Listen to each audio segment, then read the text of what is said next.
Good. Well, yeah. Well, hi, everybody. And thanks for joining us. This is something to talk about, and the house is full. Number one, I want to say a big shout out and a thank you to the lovely lady sitting next to me, I hope on your screen too, to Christine Dean, who is the DFW Networking Diva. And you can go dfwnetworkingdiva.com and find out all of what she does, because she's responsible for producing this show today. She has helped remarket me. I have my own website now and a lot of new marketing tools I'm learning about all the time. She can do the same for you. DFWNetworkingDiva.com. Christine Dean, and thank you very much. Get in touch with her. She can help you out too. And then also, as you know, she is always Vaughn, and he's always Stuart. That's right. And we also have in the house with us Charlotte Dudley. And Charlotte Dudley is an education advocate, but for children with special needs. And did I say that right? You did. You okay. did. Special education. I think the best way to start off our conversation is, Charlotte, for you just tell our listeners and viewers exactly what you do and how you do it. Okay. All right. Well, as a special education advocate, I'm really trying to help parents navigate the special education system. It can be very confusing and very overwhelming. So just having somebody that can explain it to you is often very helpful for parents. Sometimes they find that they get into a crossroads with the school, and having almost a mediator or just feeling like somebody's on their side helps to de-stress the situation. So that is another role I play often in the meetings, is just being able to explain to parents, and then also to give them an idea of what to be asking for.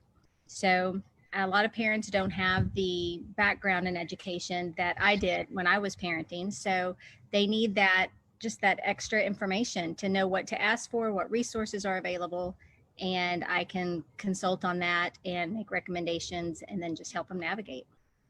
So you work mostly with the parents versus the actual child with the special needs. You're more navigating the process and resources rather than working directly with the child. Yes. Yes. I try to get to know the kid or the child as much as I possibly can, but I don't always know them. It's really the parents and the school and the paperwork and just the navigation process. So I used to work directly with the children as a teacher, and I do miss that part of it. So, but this is a very vital part that I always felt was very important for the parents. So absolutely. So you saw that there was a real need there just in helping direct the families through what to expect, how, here we are, here's where we want to be, how do we get there, sort of thing. Exactly. And I had a unique perspective in that I was a special education teacher, but then I also had a daughter that has had some special education services. So even knowing everything I knew, once I got on the parent side of the table, and there were the 12 or 13 people on the other side of the table, it was very overwhelming for me. So I could only imagine what it's like for a parent that maybe is an engineer and has no public school education understanding, and they get thrown with all those acronyms and letters, and it's like alphabet soup when you get into those meetings, and it's very confusing. I'm going to kind of play the part of the third wheel here, because Vaughn has a background in education also, and so she understands a little bit more about this. I guess my first question is, how is it established? How do you determine that child may have that special education need?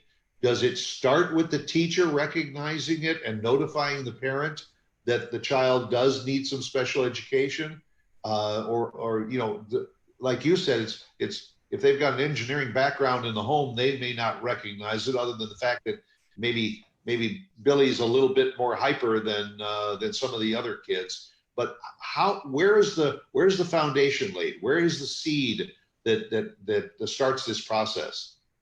It's a good question. Yeah, no, it can come from anywhere.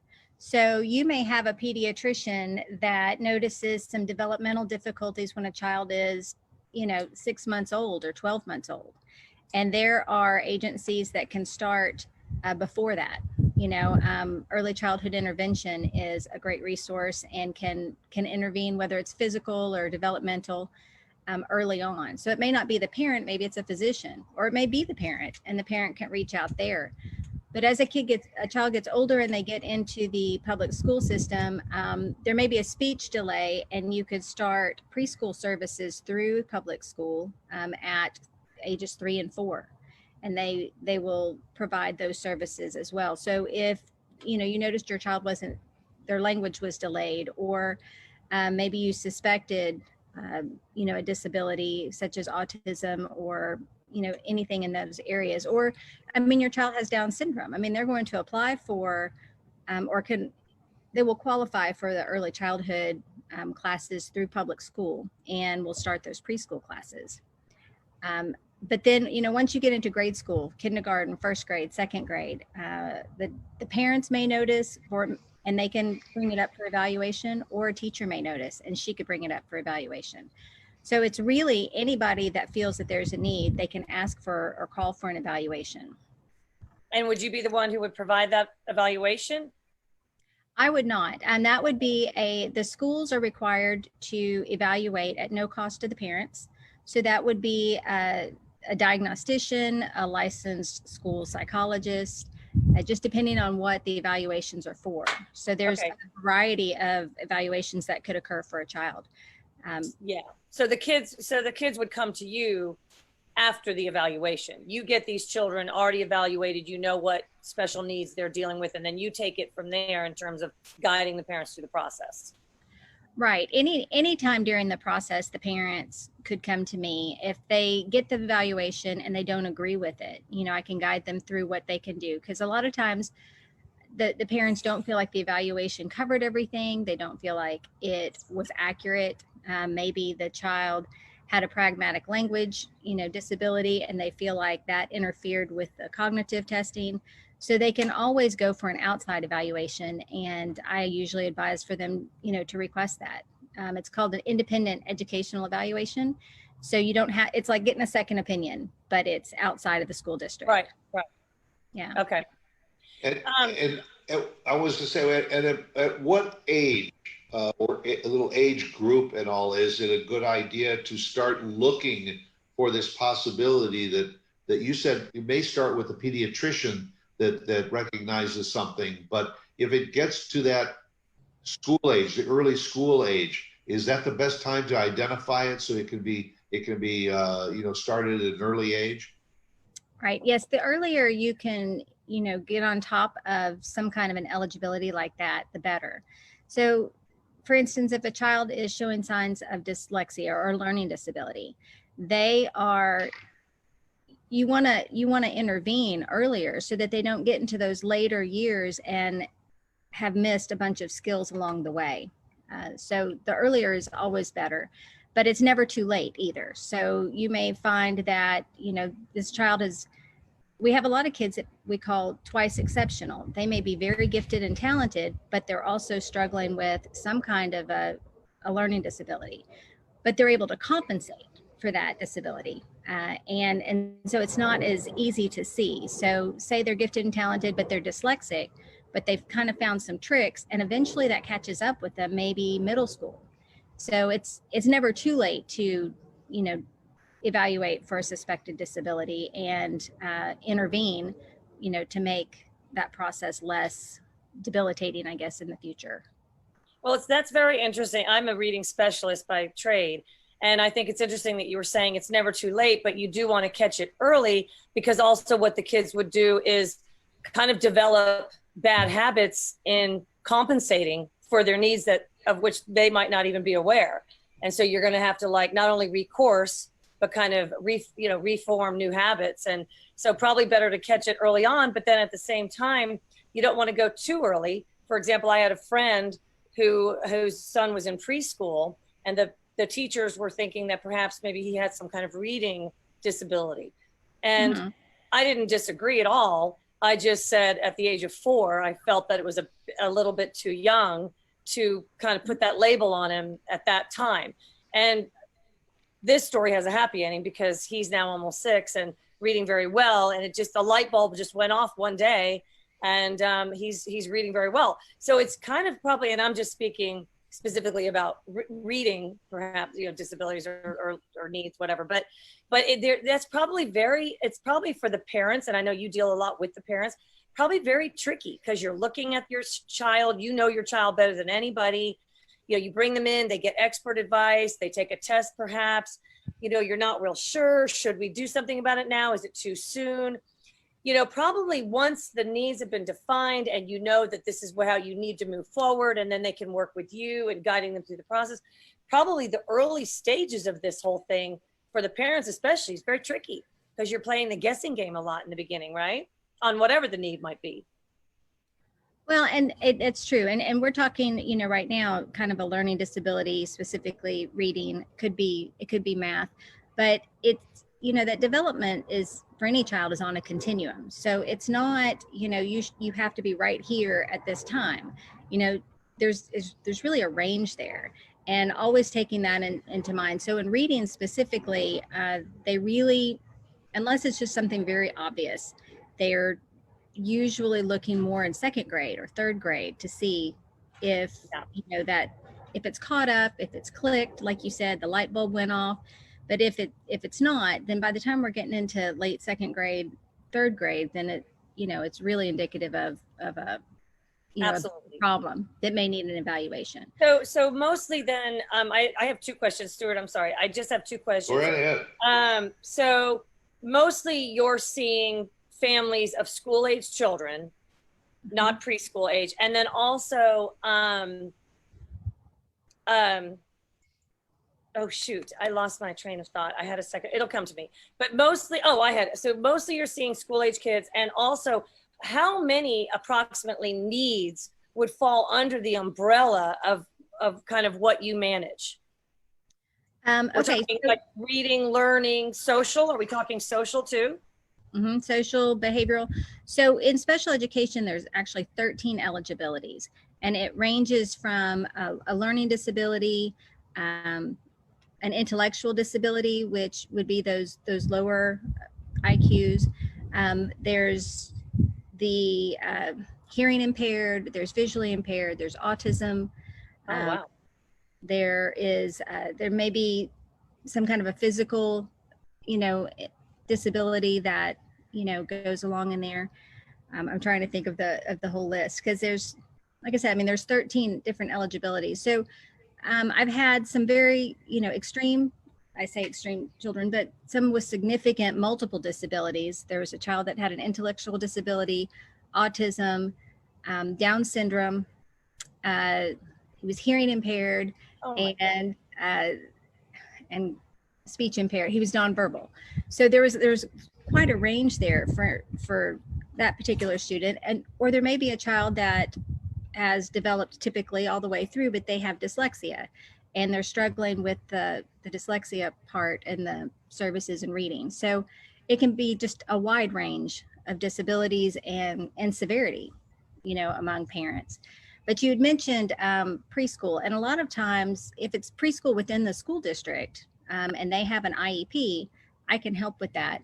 And sometimes parents will want some assistance going from the preschool environment into kindergarten, because that's going to change their placement and how they're being served. And they want to make sure that their child is in general education as much as possible, and just kind of navigating that. And, you know, when options are being proposed by the school, is this the right option? You know, what other options do we have? I'm trying to figure that out. And when you say IEP, is educational plan or individual evaluation plan? Or am I way off on all of them? No, you're right. And you cut out for a second, but then IEP is an individualized education plan. So any child with special education services for any of those eligibilities would have have their own individualized plan to help with their specific learning needs. through most school districts. Well, through all school districts. It's Through all actually, yeah, federally mandated. So there will Oh, be is it? some version of that throughout the country. Okay. Okay. You know, I'm curious. We talked earlier that it may be the pediatrician that says they recognize the need for this special education. It might be the teacher at the very early age. Is this ever generated from the parent's point of view, that maybe the parent see that the child is not, acting quite right, and then they go to the school? Because doesn't it have to be generated from the school to get them into one of these programs?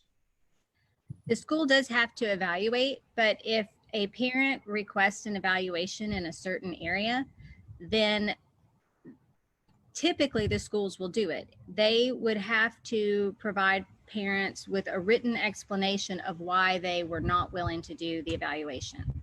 Okay. So yes, absolutely. Parents can suspect, some kind of a concern. They may, feel like their child is really struggling. They already have an IEP, but they feel like maybe there's something else there too. They're having trouble with writing and they need an occupational therapy evaluation. Whatever the case may be, a parent can bring up, maybe speech, they don't feel like their child is understanding things as easily as they should. They can request a speech evaluation. So it can really vary. So I have a couple of more questions. So if the parent chooses to go a route that takes them through the district programs and resources, those would obviously be paid for, taxpayers pay for so that's paid for. Should they want to go outside their school or district, I'm assuming they're going to it's going to be out of pocket then, any programs or treatment or resources that they pursue outside the district. I'm assuming that's going to have to be out of pocket. And if it is there even any insurance that would cover any services related to special needs programs?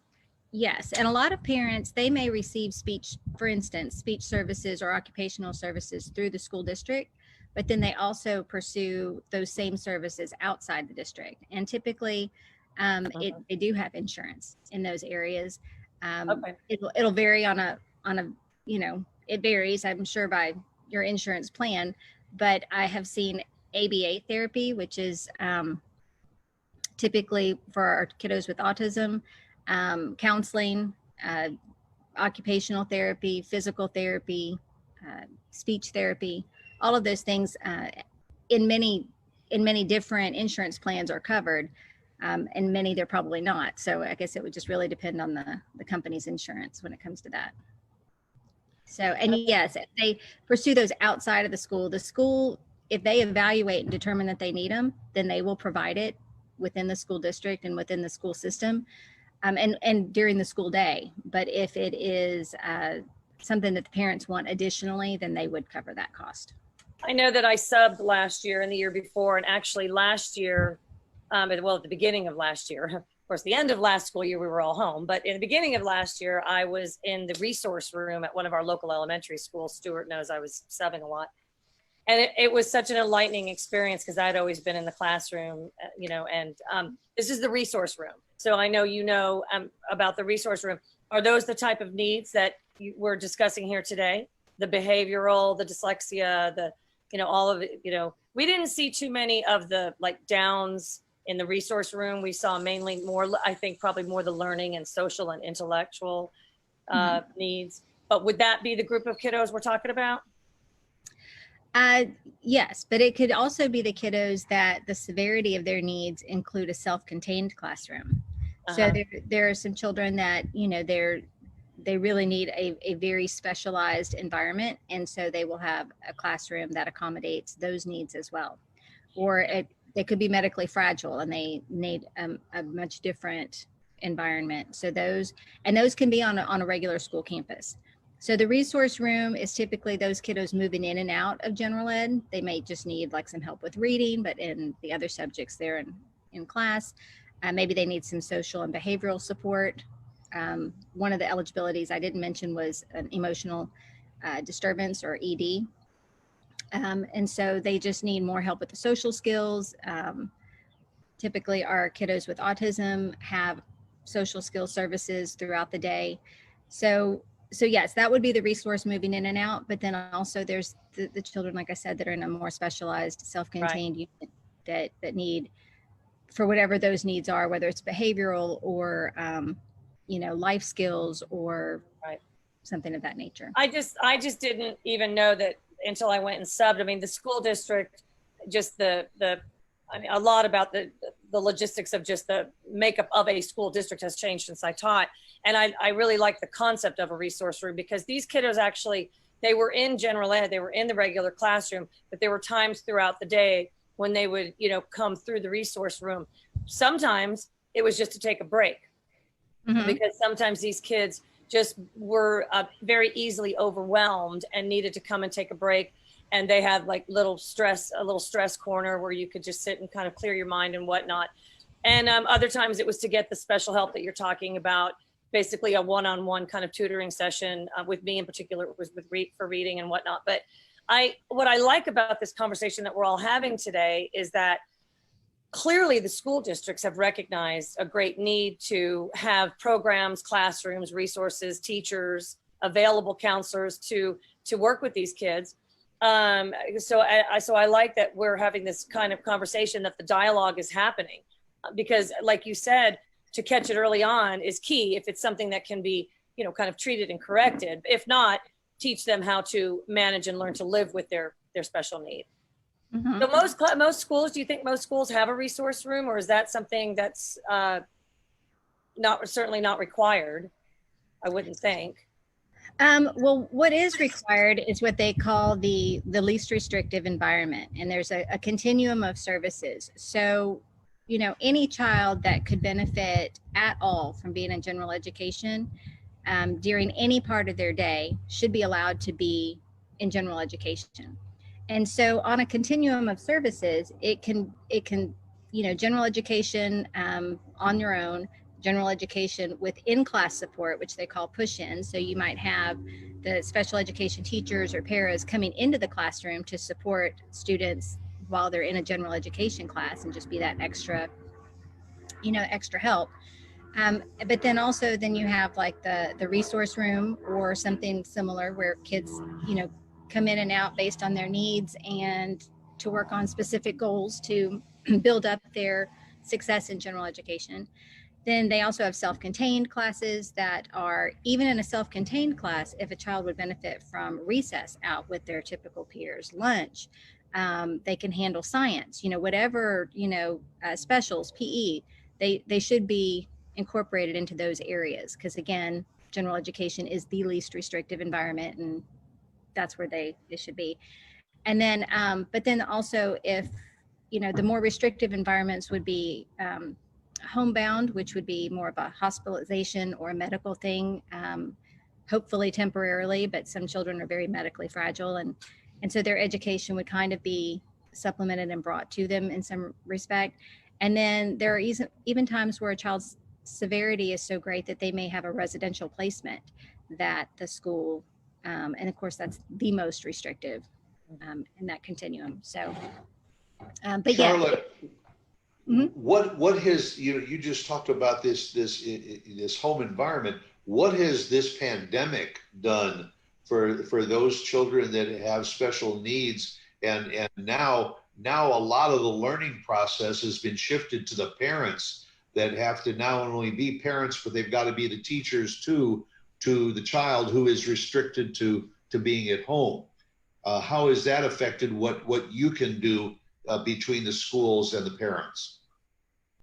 So, well, at the end of the year, I had a bunch of meetings already scheduled, and they all went to Zoom. So we continued having what they call the ARD meetings, which was the annual review and dismissal meetings. And that's where you develop the IEP, which is the individualized education plan. Seeing the alphabet soup going on right now. Yeah.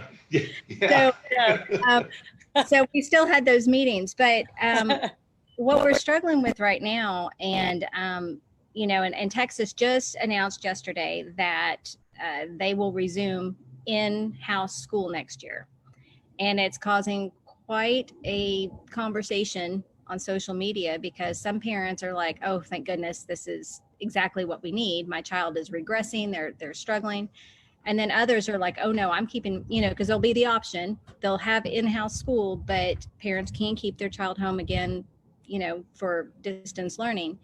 And some parents are like, my child is not going back, it's not safe, it's not going to happen. So there's quite a dichotomy going on there. But with the special needs population, I mean, if you have a child that has speech services, depending on your child and the severity of their disability, maybe the Zoom works, but maybe not. If you have a child that has attention problems and maybe an intellectual disability and they've had speech services and they're not getting that one-on-one hands-on, they're really struggling. So they're regressing in their speech because they don't have kids around to talk to. They don't have typical peers. If they have physical therapy, that's almost impossible to do.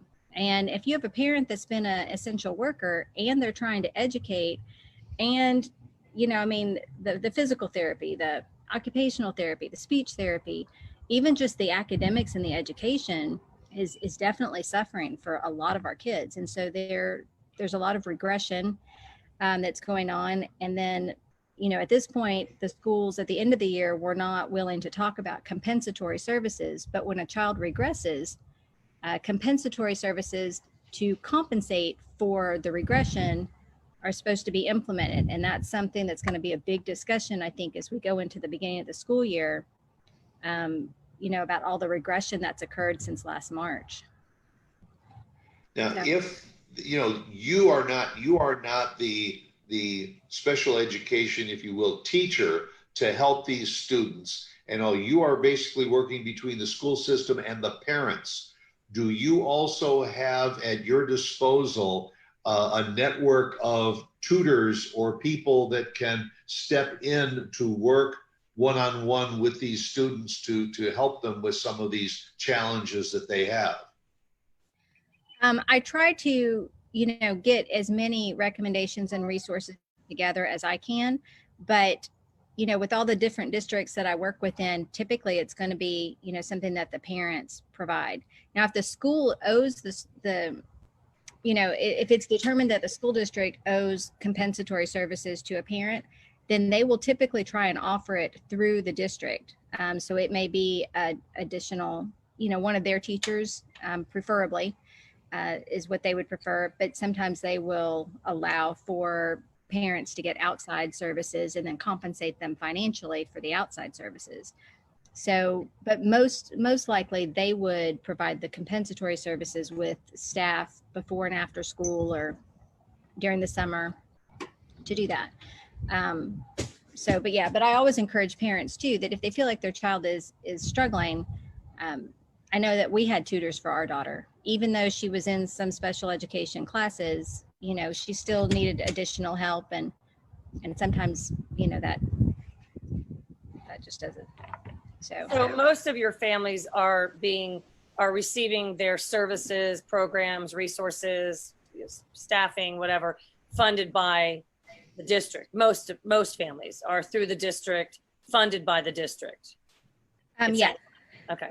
Well, but they may, like I said, they may choose additional services. Some extracurricular outside. Yeah.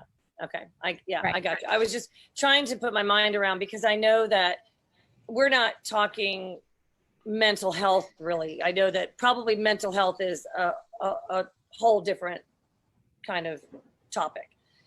Well, mental health would fall under that emotional disturbance area, and that is an eligibility. So sometimes, that is a real concern and something that is indicated. And that mental health maybe is most likely when the residential placements, if the severity is so great that the school district, feels that that's, the parents will ask for it, and then that may happen.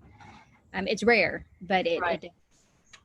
So when you're in a school district, if you're lucky enough, fortunate enough to be in a school district, so from kindergarten on to your, senior year, you have the support, financial and otherwise. But when you graduate from that school district, can they no longer receive your, I mean, can they still go to you, or are you kind of an employee of the district, somebody like you? I mean, can they still go through you to navigate the waters, or are they now on their own since they're out of the district?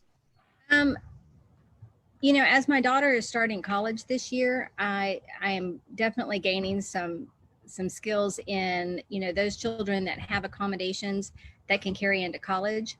So at this point, I'm feeling like, you know, yes, if they've had an IEP and they've had some accommodations through a 504 plan or an you know, an education plan through special ed services, I could help them navigate and point them in the directions they need to go to get whatever services are available through colleges, which is a lot less than through the public school system.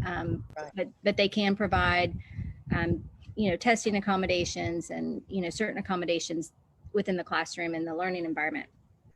But a lot of the kiddos that have an intellectual disability need what we call additional transition services, and they're eligible to stay in the public school system through their 21st birthday. So for instance, they turned 21 in September, but school started in August. They could finish that next year. That makes sense. Or if they turned, as long as they were 21 when school started, they could finish that school year. So some may end at 22. So that provides a lot of times, those are, you know, leading into work skills and community skills after high school, to help them, you know, be able to integrate more successfully into society. That's great. That's really good to hear. So it's not like they just cut them off. They actually try to help kind of transition them into the next chapter. But typically, you know, it's not going to be just your child with, you know, maybe some reading struggles and dyslexia, though. It's going to be our more severe, right? Yeah, that are going to qualify for that extension. The ones who really need the attention. I mean, the ones who really need the, you also brought up something else earlier, testing. Let's just go back and say we've got a kindergartner or second grader, and we're testing. I've actually heard parents before who've questioned whether or not their child might need some special help or, teaching, tutoring, whatever. But they've been reluctant to do so because they don't want to do the testing in the school district because they're afraid their child then will be labeled early on. Have you ever heard of that concern? Because I've heard it definitely a couple, I've been in this school district a long time, and I've heard it just over time, I don't think I want to do it because then it'll go in their file forevermore. How do you speak to that concern? Well, parents can always go out and do their own evaluation. I mean, it's pricey, I mean, if I were to throw a figure out, I would say at least $2,500 to do their own battery of evaluations. But if they want just, their own peace of mind and they don't want to take it into the district, they could do that and at least have the information. From that information, if they want to present it to the district, they can. And if they want to sit on it for a while and see if it works its way through, then they could do that as well.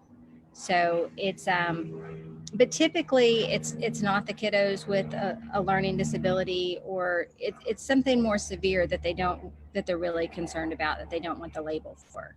Okay, I see what you're saying. Right. I want to kind of piggyback on what Vaughn just said. What about a situation where one of the parents, because I would imagine it's not necessarily both, but one of the parents says, okay, well, we've gotten this kind of evaluation, maybe we should do something, but maybe it's just a phase that the child is going through and they will grow out of it. How do you address that kind of a comment? Well, we're talking about an educational environment where, where learning needs to take place. So you really have to weigh whatever's happening with how that's impacting their educational, learning. So potential. Right. So maybe it's ADHD, and that eligibility typically follows under other health impairment, and ADHD has to be diagnosed by a doctor because it's a medical diagnosis. So, but they would say, the child has ADHD. Parents also have the right exclusively whether or not they're going to medicate or not medicate for some of those disabilities. So what the school can do is put in accommodations into their IEP. So maybe they can stand instead of sit, or they can, something that's going to help them, manage, that eligibility. But you've got to look at, yes, maybe they're going to grow out of it, but is it impacting their education to a point to where they're not getting the information and they're falling behind and they're not learning? So at that point, why not get those, at least the accommodations in place? Maybe the parents decide not to medicate, but you need to get something in place that's going to help them to the whatever extent possible learn, because that's why they're there. And you don't want them to get into middle school where they've now they've managed to focus better, but they've lost, they have gaps in their education that's going to cause them difficulties moving forward. So that's interesting. So you really focus on, correct me if I'm wrong, but you're trying to manage these special needs in an effort to help them better learn in an educational environment. So this is about educating these kiddos. Then as you go on, as they get older, and now you were saying earlier, they're going out into the real world, it might transition a little bit into, depending on their needs, more of a work-related type kind of support program. But what you're doing is you're mainly focusing on educational success, and you're trying to get them prepared and better prepared to be able to learn under their special needs circumstances. Yes. Okay. But one of the interesting parts about that is like the social emotional health of a child directly affects their education too. So, that's where that social skills comes in. I mean, if you're not able to interact with your peers, if you're not able to communicate well with your instructors, your behavior is so extreme that you can't learn. That falls in that same educational, area. If you're not able to navigate your environment, maybe, physical, disability, then, that also interferes with your ability to learn. So it's giving them access as well as, it's really just giving them access to their education so that they can learn, but it just falls into so many areas, the speech, the emotional, behavioral, the physical, so. Well, you mentioned that there were 13 different areas to evaluate, and some children may fall into one of those. Some may fall into 6, 7, 8 of those. Mm-hmm. One thing I want to say for those that are listening and watching us on the program, and will watch it even after we go off live, is if people want to get in touch with you to learn more, the first step would probably be to go to dudleyadvocacyandconsulting.com. That's your website, or email you at charlotte@dudleyadvocacyandconsulting.com. Phone number that somebody might want to call if they want to say, listen, I just got a question after watching the show. What's the best phone number? That would be 972-752-0229. Okay, that's 972-752-0229. Yes, and it's on my website as well. Right, now that brings me to my next question. You are Dudley Advocacy and Consulting. Are they basically interactive, or does advocacy and consulting have different monikers that can be addressed singly as well as together? That's an interesting question. I really wish I hadn't made my title so long, so I could have maybe just gone to one or the other. It gets really, difficult to type all that in all the time. But that said, at the time that I was naming my business, it's a special education advocate is somebody in my definition that goes in and advocates with the parents, and we're trying to make sure that all of the services are in place, and we're and I am actively participating in the advocation for that child.